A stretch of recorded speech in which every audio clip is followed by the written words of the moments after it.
conversation. That's what it's all about. Why can't we talk it out and say what's on our mind? Situations keep getting in the way. There's so much we need to say, but we're running out of time. Hello, everybody. This is Jen Dial with Creative Conversations.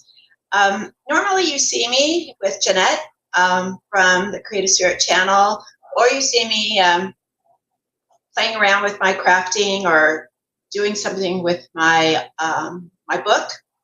But today I'm doing a new and exciting venture. It's going to be me talking to different, not only crafters, but people that support the crafting crafting industry and the business.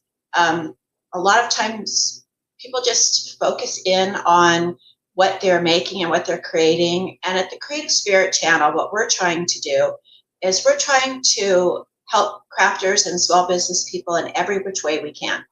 And so today, I'm not going to have a crafter on today in the crafting conversations. I'm going to bring on a lovely woman. She's out of Florida, in Port Richey area, and she works as a licensed outpatient, let me get this right, licensed outpatient mental health therapist. And you're saying, but Jen, this is a crafting show. What are we talking about mental health? And I'll tell you that so many of our crafters that Jeanette and I have run into over the last 2 years, they use crafting as part of their therapy in one way or the other. I know that when I get a little down in the dumps, the first thing I go to is to make something, to write something, to create something, to bake something. And we have so many crafters that do just what I do. In the wee hours of the night, or I guess that would be the late hours of the night, we kind of get in our little groove and our little place, and we get our mind on other things other than our problems. So I thought, because we're going into a new year, that we would start off talking with somebody who has way more experience about this than I do. So I hope you enjoy this first attempt at the Creative Conversations. This is actually going to be the first episode, and I just felt that it was a good place to get started, to create the environment for our crafters, our artists and artisans to understand how important their business is, not just to their pocketbook, but to their mental health and their emotional stability. So without further ado, I'm going to bring on Dina Hargrave. Again, she's in Florida, and she is going to talk with me a little bit. Hi, Dina. Hi. And we're going to chat a little bit. So if you could just introduce yourself again and tell the audience what exactly is your field, your expertise, and where you're located, those kinds of things. Absolutely. Thanks so much for having me on. This is exciting. So yeah, I work in Newport Richey, Florida, and also in Wesley Chapel. I am the clinical director over 2 clinics, one in Newport Richey, one in Wesley Chapel. And I also own my own private practice as well. And I see clients in Florida as well as out in Utah. So I came from Utah about 2 years ago and moved out here. So I have a pretty large clientele base out there. And then I'm also a school psychologist. And so I work for a charter school out in Utah that's a virtual charter school, helping to, write their IEP plans and things like that. So yeah, that's what I do. I'm a licensed clinical mental health counselor as well as a school psychologist. So when we talked a little bit, I mentioned what we did, and I told you what I had thought would be a great merging point of what we do and what you do. And you were like, yes. So I'm hoping that we can really explore this topic for our crafters, artisans, and artists that are watching. And also, we have people that watch the channel that just like to watch people make stuff, and so you might actually get to touch them as well with your expertise. So my first question, and the big question is, how helpful do you think learning a craft or working with your craft is to a person's mental health and emotional well-being? Yeah, I think it's really important because we need to have those outlets that, especially that are tactile. Whenever I'm speaking with people who are struggling with mood or anxiety difficulties, one of my first suggestions is take your shoes off, go outside and stand in the grass. It's important to feel whatever that thing is, whether it's the grass, whether it's yarn, whether it's glue and decoupage or jewelry. Anything that we're doing with our fingers really does help. Anything that's giving us sensory information really does help ground us, keep us in the present moment, because we know the enemy of that is living in the past or trying to live too much in the future. So if we can live in the present, it's really, really helpful for us to be able to do that, use the tools we have innately within us to be able to access that. So yeah, absolutely. That's it's so funny. I'm a barefoot kind of person. I like being barefoot. With all the lovely shoes I have, and I'd rather kick them off and run around barefoot. But that's so true. And in the age that we're in, where everything is digital, everything is kind of made up or altered in a way, it's really a very good habit of people, even if they're not doing this for a business, to be able to find something that they can make or create or work with so that they can get a sense of grounding. Mm-hmm. Is that a fair statement to make? Yes, absolutely. And it feeds that part of our soul that we don't often think about because we're so busy living and doing work and taking care of children and trying to be children, going to school, all the things. And we forget about that piece. And as much as it's being kind of phased out of a lot of schools too, art and art education, I think that it's needed even more now, especially at home and in other avenues, camps and things that I hear about a lot. I think this is really amazing. Well, the group of children that are really, really active in crafting are the homeschool kids. Mm-hmm. I'm running across a lot of them. I talk about her all the time. She's my neighbor across the way. And her mom is so cool. She's helping her create a business out of her crafting. And she sets up outside. It's so cute. And we're in Texas. It's hot. Oh. Poor little thing. She's out there and she's selling. She makes dog toys and dog bandanas and things like that. And so the children, the schools are so focused on computers. It's like the kids, I was watching them, the bus comes and picks the kids up in the morning.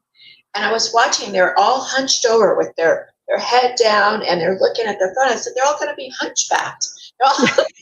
Their posture's bad enough, but they're really, really not. I don't think they could actually say, I know where that is at the end of the block, because I don't think they pay attention to where they're actually at. They're in their computer mode. So how is it that a person who doesn't think they have a crafting skill, do you have like a way of getting them started? You just say, look, even if it's bad, people think Picasso was bad, right? There's some people Right. that don't actually think they have a talent for. I don't know. I can't sing, but I think anybody can draw something. Yeah. Right? I think it isn't even about drawing, right? Like, I don't feel like I'm very talented craft wise, but I love doing jewelry. And even if it's buying a charm and sticking it on a string, which is literally this, Looking at that yourself. made me feel something. It made me feel cool that like I picked something this really fits my personality and I made it into something very simple, very quick, but it makes my day when I put it on. So it doesn't matter. It really doesn't matter if I am fantastic at it or I'm just okay, like I got the basics. Or even like just learning how to crochet. I find that to be a really soothing skill to just learn the basic stitch. And even children love this. So Yep. like you could start anywhere. Cross stitch is nice and easy. You can buy little kits over at like Hobby Lobby to get you started. But I think when they come into my office and I'm working with children, especially, they're very eager, despite not feeling like they can do it. They feel like they can do pretty much anything. They're like, I'll try. It's teenagers and adults that are the ones that are like, I don't know if I can do that. Well, adults always have that filter built in, where they're going, oh, I don't think I can do that. Yeah. But the kids, I have noticed. So when I started crafting, I was very, very, very young. I was taught by a foster mother, and she was very strict. Like I would crochet something, and if it wasn't correct, she'd go rip. She'd rip it out. Yeah, Yikes. do it again, do it again, do it again. Embroidery, and as I was going into my teens, that was the 70s, so macrame was really big, right? But the other stuff was very old-fashioned. Everyone thought, oh, you look like a granny, sitting there crocheting and stuff. But now, if you look through Instagram and all of the social medias, you're going to see so many young people, and not just women, men, boys, that are taking up textiles, and they're taking, like they're going to thrift shops and they're repurposing things. So they're finding, jeans, or I have one gal that I've seen, she takes tablecloths and old drapes, and she strips them all down and she makes new clothes and new items. So I honestly think that there's a resurgence in this because we are getting so mechanically involved. I think people are reaching out for that. That reminded me of Scarlett O'Hara, and she took those drapes off and made that. She's like, I'm gonna wear something. It's got to be new. Those are my portieres now. That's right. Oh, I love that show. I love that movie. I tell people all the time, you got to watch it. It is. She's the only woman in the world can carry up wearing her mother's draperies and still look very, very beautiful. I don't think I would go there. I always look at the Burnett one, where she has yes, the rod. I love that. That's so funny. Starlet, Starlet, her name was Starlet. Yeah. Starlet, where did you get that chest? She goes, oh, I just saw it in the window. Oh, I love that. That is hilarious. And I think too, we're talking about this and we're laughing, but the other thing that is really good for your mental health is to laugh and to be positive. And when people are making something, creating something, it's really hard to be down in the dumps. I mean, it's your brain is kind of working on a different wavelength, and you stop thinking about, wow, that you're solving problems actually, like as you're working, and you're saying, okay, well, I need to fix this or do it this way. It's really hard when you're trying to do that with your brain, for your brain to say, oh man, I'm just really not feeling it, So I think that's really helpful. I think it's in the long run, it's something that, sorry, I have a little buggy that is texting me got bugs here. Florida has alligators. We have bugs. Yeah, it's true. When you're, I know you probably deal, I don't know if you prescribe medication or you're just in therapies, you don't do medication, so it's all just different types of therapies. Okay. And what is something that you're seeing a lot of? Is it younger kids? Is it younger people? Is it a mishmash of different ages? What are you seeing in your practice right now? Yeah, I work with children a lot, and that's been what I've done since the beginning. And so I get a lot of calls for children and adolescents and family therapy. And but I also see adults, but I don't do couples. I have other people to take care of couples. That was a hard one for me. But definitely that child adolescent space. And I'm seeing a lot of anxiety. There's a lot of things that are going on in the world that somehow they're hearing a lot more than when I was a kid. I never heard anything, and you had to stay up late to hear stuff because we had 4 channels, right? And so that was it. That was the 60s and 70s. You just didn't have that much. So now everything was very, like, parents had their conversations that they did not have in front of their children. yes, It just, like, you would hear this, shh, talk about it later, that type of thing. yeah. And the kids, and I always say this, and people will laugh. You guys are going to laugh. But when I was little and I was listening to the radio, I didn't understand it was a record. I thought there was people, like, I couldn't figure out how they were singing, because it was like, where are these people? But we didn't have that. I didn't even really know what a record is. I think my parents had, like, Eddie Arnold and Connie Francis. They would play occasionally, but kids don't have the ability to have a focal point, sort of, or a roadmap. They just know, they hear things, and then they got to figure out where it comes from. And it's just overpowering with all of the information that they've got going on in their heads. And I don't know that the schools make it any better.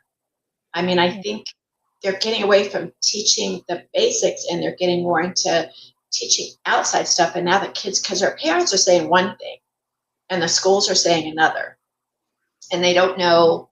I have a 13-year-old granddaughter, and middle school's rough, you know. Yes, it's the worst. It's there. You have kids that are very young, like very, very young, and they're with kids that are old. Like the development stage is so vast, and they're put into schools, and they're all expected to kind of be the same, and it just can't. No, and this is that formative time where they're starting to figure out that I am not only myself, because they are in this kind of ego state in elementary school of like, everything's about me. The world is about me. And then they get into middle school and they realize it's actually in relation to others. And how do I compare myself? And there's a lot of that comparison anxiety and depression that starts to build because they're trying to figure out who they are in relation to those people and groups, and how they relate to the adults in their life, not only in their home, but also at school, because now they have a lot more adults they're dealing with instead of the one teacher they had in elementary school. That's right. So they are really struggling with that space of like, who am I? And then when you're inundated with so much media, it's even more difficult, because now you're saying, well, now who am I compared to these artists that I see online, or to these politicians, or to these business owners, or whatever it is I'm looking at, people doing animation, whatever that is. And how do that can be overwhelming. Like, well, then I don't even know where to begin to think about who I am. And so that anxiety starts to really build in. Well, you know, it used to be focused a lot on girls, where I know I used to laugh because I'd be at the checkout counter, and they'd have a Woman's Day magazine that would have lose 15 pounds in 3 weeks. And then they have a big picture of a giant chocolate cake on the front. Yes. I don't know about you, but you know, that kind of, it's such a level of just opposites. So when you're a little girl, and I'm not going to say little, but if you're from, say, 10, you know, you're watching your mom, you're watching your sisters or your cousins or your aunts, but then you get out into the world and you're seeing other girls that are dressed differently than you, or you know, they're older than you, or they have different things than you. So it's very, very hard. But now it's the boys too. Mhm. It's not just the girls that are dealing with um, self-image or how I fit in this world. The boys are having a really hard time. And actually, I think girls seem to be a little bit more, not positive, but more sure of themselves than the boys are. Are you seeing that at all? Um, Somewhat. I think what I see is girls are still having a hard time, but they find their footing when they find their group or their tribe. But it takes them a while, and some of them it takes longer. It just really depends. For boys, I think there is a change that happens around the age of 13 where we start to see this anxiety and start to look at like, oh, I love wrestling, but now I'm hearing words spoken about the outfit I'm wearing that I do wrestling in, and now I don't want to do wrestling anymore, even though I loved it for 7 years. I don't Yeah. want to do it anymore. Or things like, oh, how's my hair? What does my hair look like compared to all these other people? But I'm not even in a group. Like I haven't found my tribe yet. That's the other thing. I see them floating sometimes between spaces to try and figure out where they fit. Because if they're going to give up that big sport, that's a huge group of friends you just lost because you don't want to be there anymore. And so now where do I go and how do I fit in and what does that look like for me and how does everybody wear their hair and dress and all of the things? How do they talk? How do they communicate with one another, especially in those virtual spaces? Because that's a big part of their world is virtual spaces, not just for boys, but girls too. So I think we're starting to see more boys talk about it, even though I think they've always struggled with it. And especially now that we understand what toxic masculinity looks like and how families are trying to balance that need for masculinity, but not toxic masculinity. And how do we find that in between space? And how do we get them in a space that is healthy masculinity? It's a very difficult place, I think, right now for boys trying to figure out where do they fit in that. Yeah, because it's funny because I maybe when they started really labeling everything, um, I always wanted. I loved my father, and I always wanted to do what my dad did. And of course, he was of the generation that said, you know, but he taught me how to fix things. He taught me how to fix my car. I grew up doing things like that, and so even though I'm I'm a girl and I like girl things, I wasn't really in a clique with that. I always was kind of did my own thing.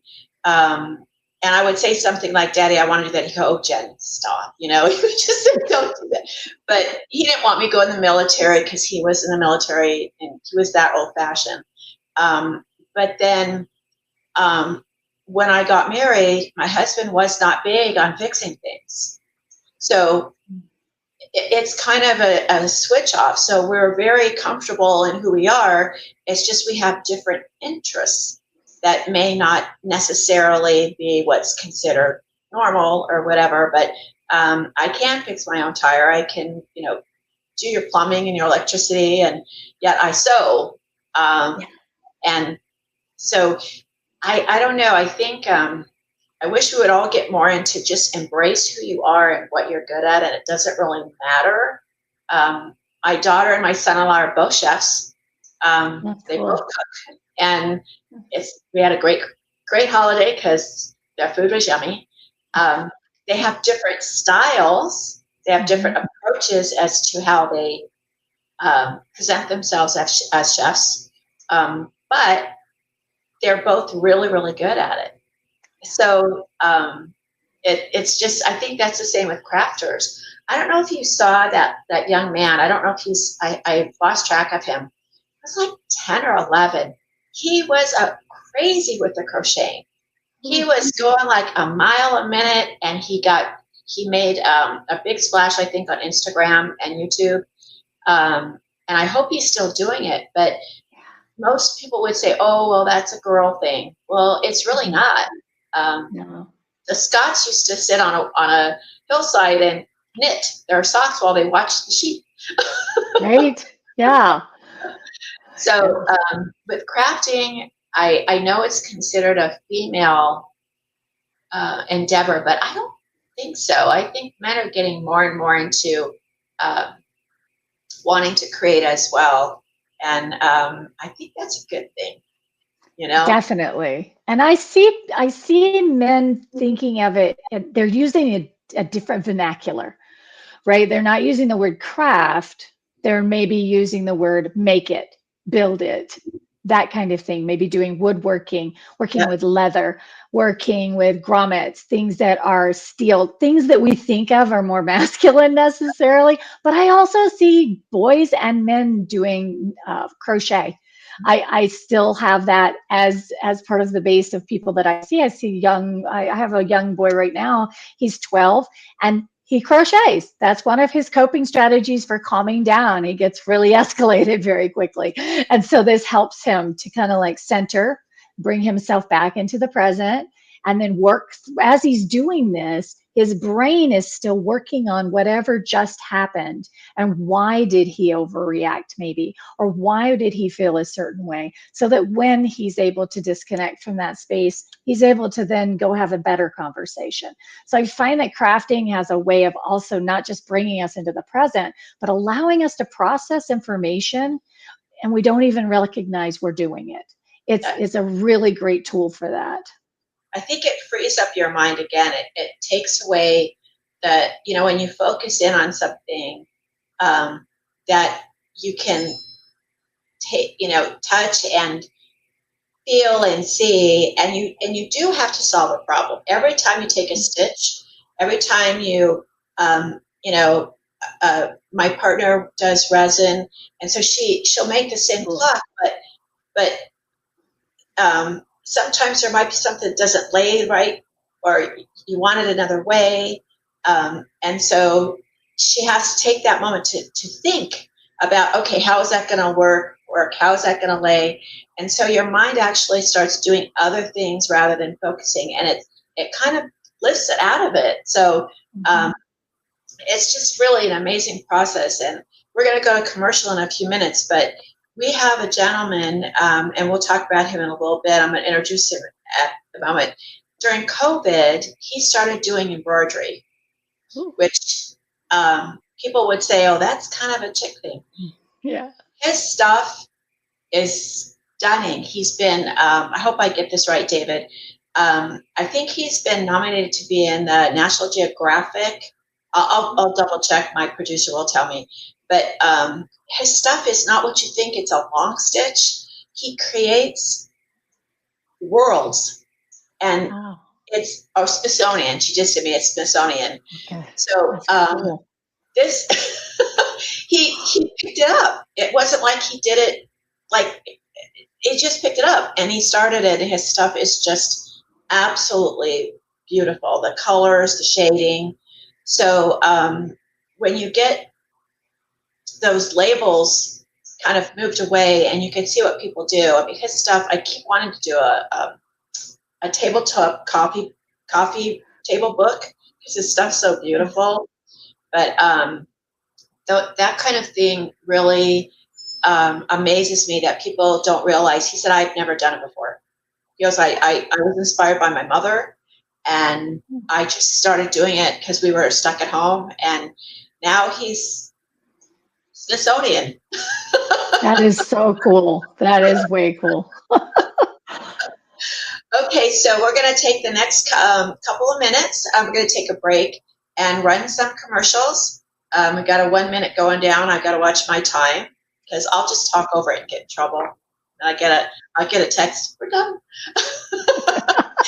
We're going to come back with Dina, and she's going to talk some more about her practice, and hopefully we'll get some clues and some tips on how we can help our mental health be a little bit better for the coming new year. Does that sound good? Fabulous. Okay.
And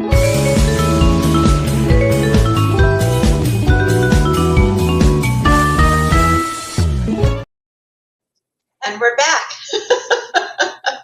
Those are some of our, a couple of our crafters, vendors that have been on our show, and we make commercials for them so they can be aired on the channel. And what'd you think? I loved it. I was really impressed. I love the photography and the creating of those little figurines are so cool, especially the one that looked like an octopus or something. I was like, that's so awesome. A younger crafter, Spencer, and she's one of the gals I was talking about, the young ones that are picking that up. If you saw that little dog, the brown and white one, that's actually my dog. She made that for me. And I've had people go, I want that. I'm like, you can't have it. It's my dog. But they start at, a lot of them go to pop-ups, in their local town or their little areas, and try to sell their stuff. And they're sitting there, at their tables making little things. But she's amazing. She's the cutest little thing. And then we go, Essie, that does the photography.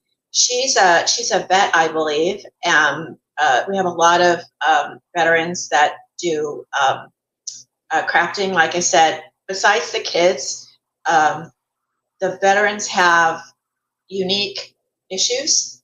And Jeanette, my partner, is a retired vet, and it helps. That's how she started painting. She started painting while she was still in the military, and she makes the most beautiful clocks and tankless fish tanks and waterless fish tanks. I got that wrong. She's gonna hit me. So it helps with their therapy. Some of our guy vets, one of our favorite is Jeff, and he does the woodworking. He makes the most gorgeous pens you'd ever imagine. Oh. So we have a whole plethora of different people that they're actually using it to help them get through life, to be honest with you. Because unfortunately, none of us, we all have issues. Yes. So what I was going to ask you was, so how, when a person comes to you, what is basically, like, you do an evaluation, talk with them, hopefully you're the only person, do you have to bring other people in? How does it work for kids especially? For children, I generally will bring the parent in, sometimes with the child. It just depends on, the content, right? So I'll ask the parents, do you want to come in by yourself, or do you feel comfortable having your child there? Have they heard all the words you're going to tell me, basically?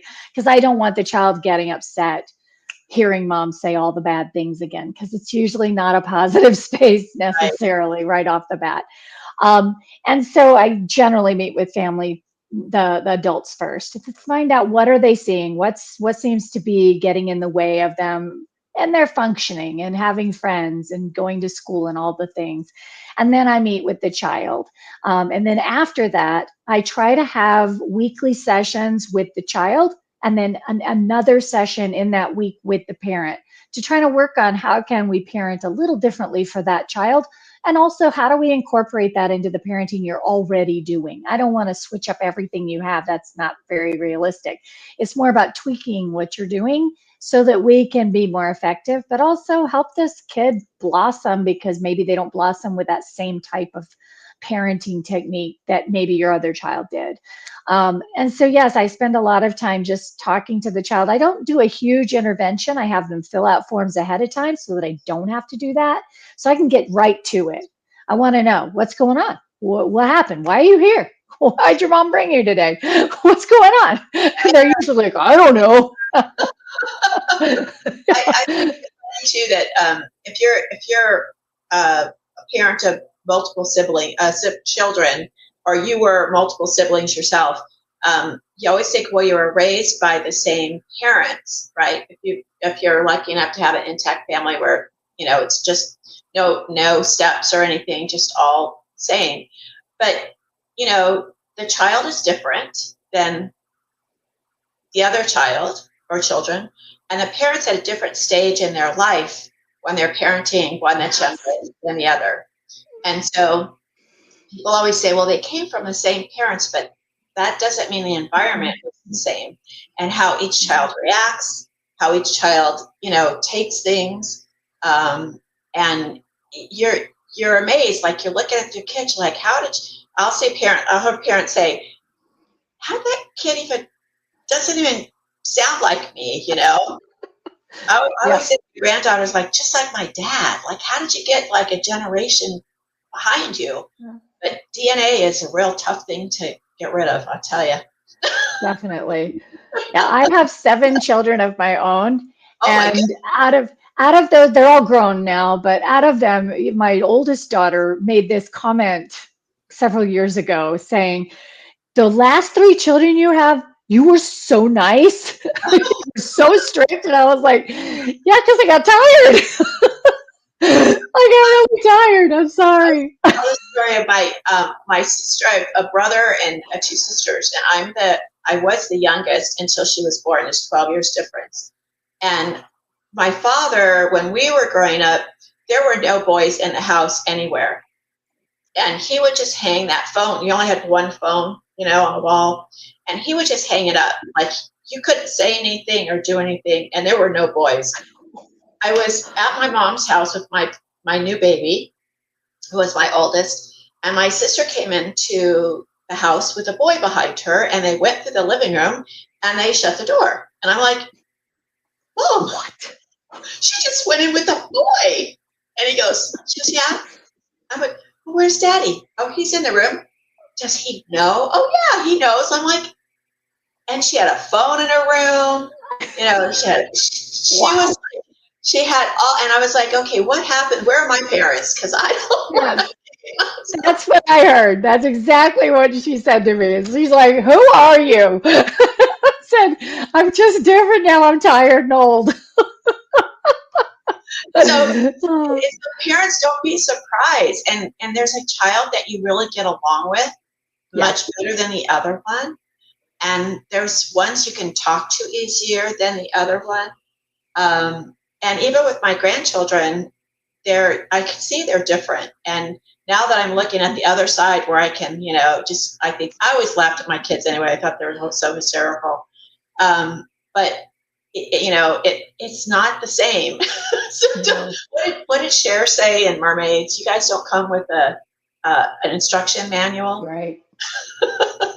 And I say that a lot. I definitely see that a lot, where I will tell the parents, I'll say, listen, your kid is very different from the other 3 you have. And unfortunately, didn't come with an instruction manual. So now it's us working through this. And I'm not going to have all the answers. I'm going to suggest stuff, and we're going to see if it sticks. And if it doesn't stick, we're going to come back. And that's why I see you every week. So we can troubleshoot. Why isn't it sticking? What's going on? And why is this particular child not responding the way I expect them to? And that's where I dig a little deeper with the child. Like, what's going on? How come you didn't like that thing that mom tried? And just getting that idea, because I'm super honest with these kids. Like, so we did try this thing. I know I talked to your mom about it. And she said you hated it. They need, though, don't you? Don't you think they need a good dose of, like, this is the way it is? Not in a mean way, but like, this is the way it is. My son used to say to me, you know, one time you're gonna be wrong. Yeah. I'm like, I said, I've already done things you haven't thought of yet. So you know, and he used to get so mad at me. He goes, I hate this guy. And I'm like, because I already did it. I've already been there. Exactly. So I have one more question, and we're going to get more information from you. And I'm getting corrected. It's a maintenance-free fish tank. It's very cool. It's resonating. It's beautiful, and I always mess that stuff up. So what is the big? And I'm going to put this out. Is eating disorders one of the biggest problems with both girls and boys? I think we're seeing it in a lot more boys right now. Really? But my clinic, actually, we don't have anybody who specializes in that. So there are specialty clinics that deal just with eating disorders. And so, like in my practice, the thing that I see the most, I work with children with very difficult to treat disorders like conduct disorder and oppositional defiant, really low functioning autism, intellectual disabilities, disruptive mood disorder. So those are the ones that I work with, but some of my clinicians work with a lot of trauma. I don't do trauma-based work. I will do integrated trauma stuff, but not necessarily that. So eating disorders is one of those spaces in which we are seeing it growing in both boys and girls, but especially boys, we're seeing that growth go a little faster. And I think too, it's becoming more normalized.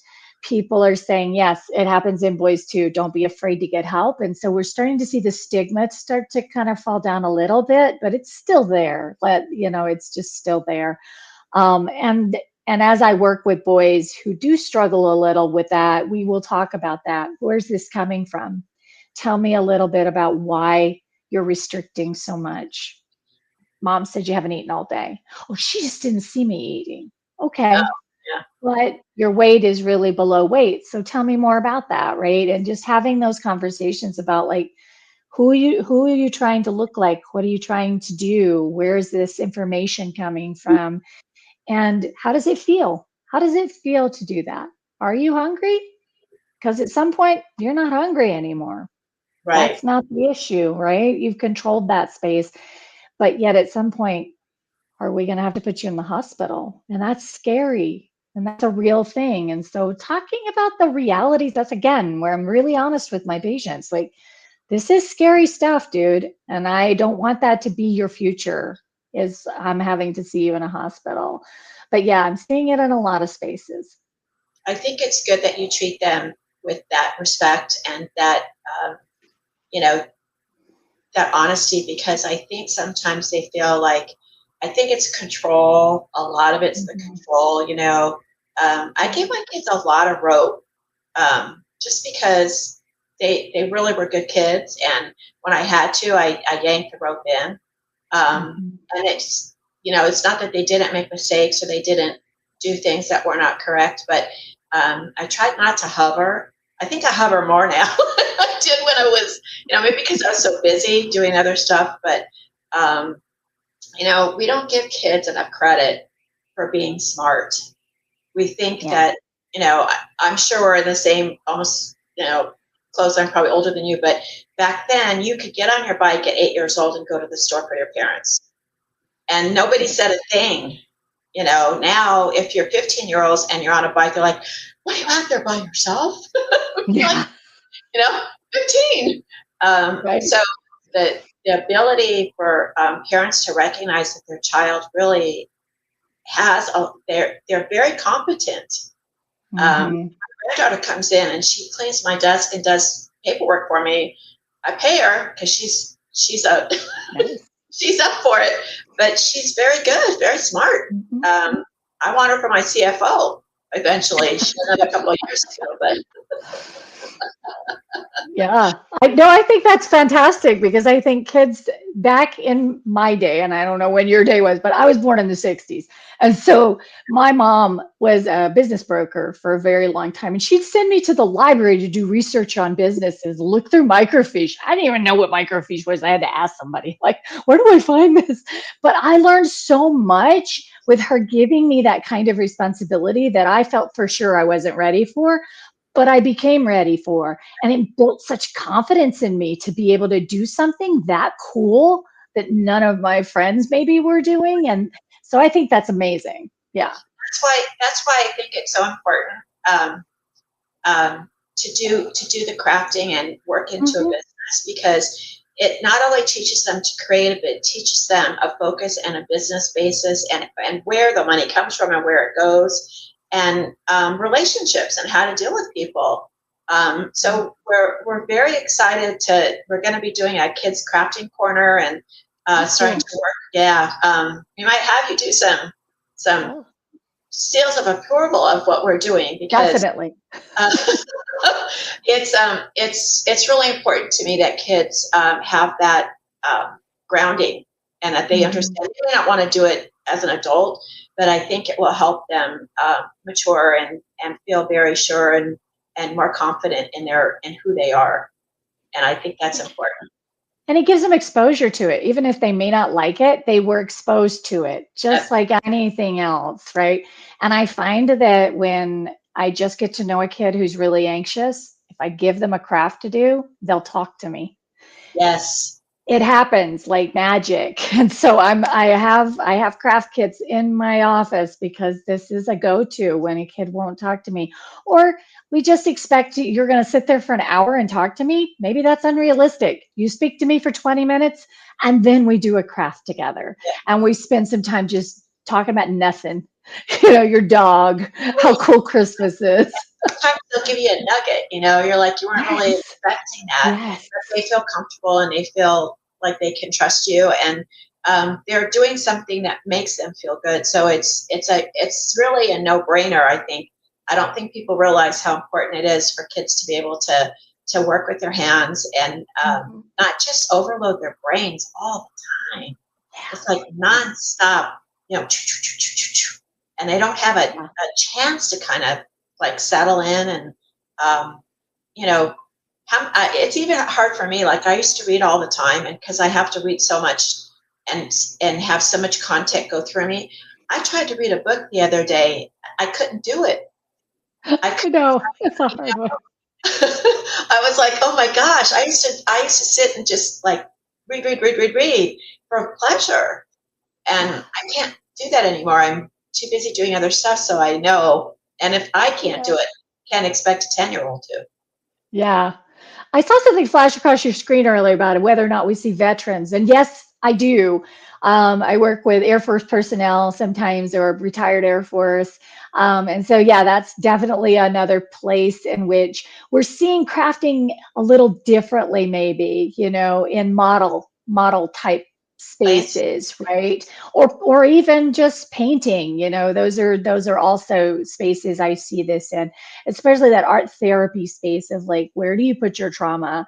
And sometimes that's on canvas. That's maybe where it is. Or maybe it's through making I had a guy at a craft fair one time I went to, was making jewelry out of old silverware he'd gotten at the thrift store. And I was just like so fascinated. I loved that.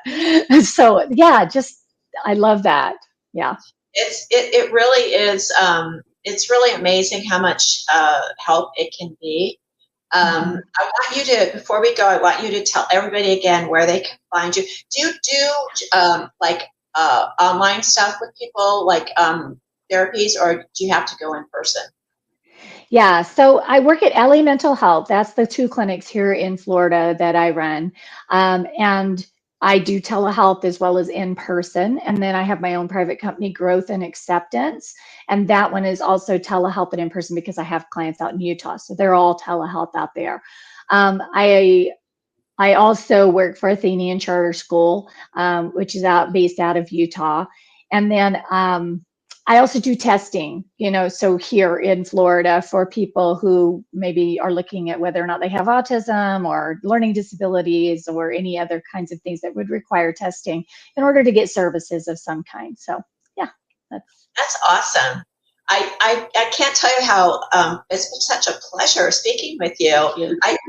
I haven't been to a therapist in a long time, probably because I craft all the time, but I would definitely feel comfortable speaking with you. And thank you. It's a people are like, I don't really want to go there, but you know what? Sometimes you need to have someone to talk with that is not attached to you in a family way, because the question is, you do therapy just in Florida telehealth? Did we say that? You said in Utah. So I do telehealth in Utah and in Florida. Either way, right now, there is a compact going out where we're going to hopefully get in more states, and that will allow me to do telehealth in more states. But right now, we don't have that reciprocity yet, but we're getting there. So I'm excited. Would be awesome. So if you all are in Utah or Florida and you want to look up Dina, I'm sure she would be happy to speak with you. If your child needs a little bit of help dealing with I was band booster president for middle school for 8 years. Yeah. Talk about I needed you back then. Where were you? I was probably back in Utah. We took them to Hawaii. We took them to New Orleans. We took them to Canada. We had like 380 students in the band. So, yeah, I always got caught with the small kid with the tuba. Like, that's awesome. This kid, the tuba, man, he was just hauling it up. Yeah, it was fun, but I loved it. They were wonderful kids, and there's a couple that just had me laughing all the time, and it was the music again. To me, it's an artist, and some of those kids, Dina, never went outside their neighborhood, and we were taking them to Disneyland and to performing, and they ended up mostly band, and the music was just an amazing outlet for them. They did very, very well with their studies if they were in that musical environment. Yeah. And we'll also incorporate music. Like, what do you like? Let me put it on my phone and let's craft while we listen to your stuff. That's that's really good stuff. So throwing out all the oldies, though. They're like, I'll listen to that. That's awesome. So we're gonna go ahead and say goodbye to Dina. I want to remind everybody about the Creative Spirit channel. Even if you're not a crafter or an artist or artisan, watch the channel. We're going to have some great new things coming up in the new year. Tell your friends, your family. We really are trying to bring the world of creation to everybody and make it not to be something that, it's entertainment and it's clean, and we try to just uplift everybody and make sure everybody can take the skill that was given to them and use it. And you never know what your skill's going to be. You'd be surprised. That's awesome. Thank you so much for inviting me. I've had such a great time talking to you. Oh, thank you. Very welcome. We're going to mention Trevor out of Florida. He's a great guy. We're actually advertising out there in Florida on the radio. So if you're part of I think it's the Joy network, and there's some other stations that you're going to be listening to. And we're going to Joy FM, and we're going to be doing, and Dina, you can pop in and say hi to all of us weirdos on there. And we're going, oh my gosh, there's so much material here tonight. But we're going to be doing a New Year's show. I want to say it's like from 5 to midnight, 6 to midnight Eastern time, 6 to 12. And we're going to just be celebrating the new year, looking forward to new experiences and new growth, and just taking a little teak back about what we maybe should have, could have, and maybe would have done different. But everything is a growing experience, and crafters, artisans always know how to turn that mistake into something they can sell. I love that. Yes. Awesome. You just so again, I don't know how much time do I have, Miss Producer, because I don't want to cut anybody off. Commercial time. Thank you, Dina. Thank you. Bye. Talk to you soon. Okay, bye. David Poyant Embroidery Art. Explore a world of embroidery.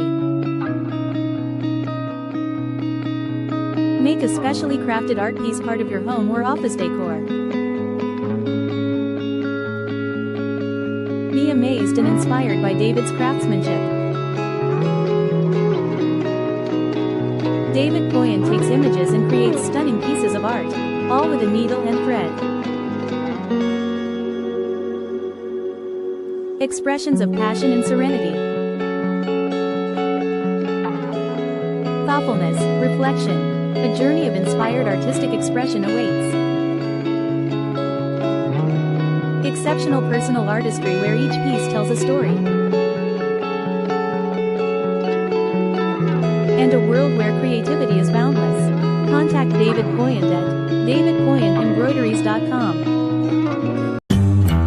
Conversation, that's what it's all about. Why can't we talk it out and say what's on our mind? Situations keep getting in the way. There's so much we need to say, but we're